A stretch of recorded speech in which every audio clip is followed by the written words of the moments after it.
ఈరోజు రేపల్లె నియోజకవర్గ పరిధిలో గల 1962 వెహికల్ సంచార పశు వైద్యశాలలను గ్రామాలలో ఉచిత పశు వైద్య సేవలు అందించడానికి ఫిక్స్ డే విజిట్లు వెళ్తున్న 2 వాహనాలను మంత్రివర్యులు శ్రీ అనగాని సత్యప్రసాద్ గారి సోదరులు శ్రీ అనగాని శివప్రసాద్ గారు జెండా ఊపి ప్రారంభించారు. ఇది రైతు పక్షపాత ప్రభుత్వం అని, రైతులకు ప్రభుత్వం ఎప్పుడూ తోడుగా ఉంటుందని తెలిపారు. ఇవి నియోజకవర్గ స్థాయిలో అత్యవసర కేసుల నిమిత్తం ఏర్పాటు చేశారు.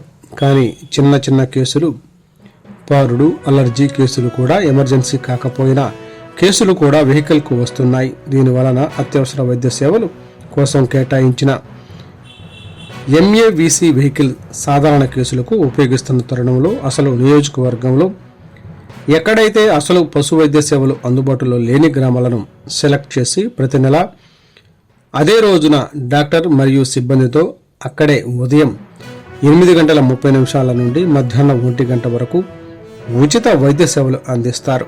వెహికల్ 1 రేపల్లె మరియు నిజాంపట్నం మండలాలు, వెహికల్ 2 నగరం మరియు చెరుకుపల్లి మండలాలు క్యాంపులకు వెళ్తుంది. కావున రైతులు, పశు పోషకులు ఈ అవకాశాన్ని సద్వినియోగం చేసుకోవాలని పశు సంవర్ధక శాఖ deputy director doctor Bellamkonda Nancharaiah గారు తెలియజేశారు.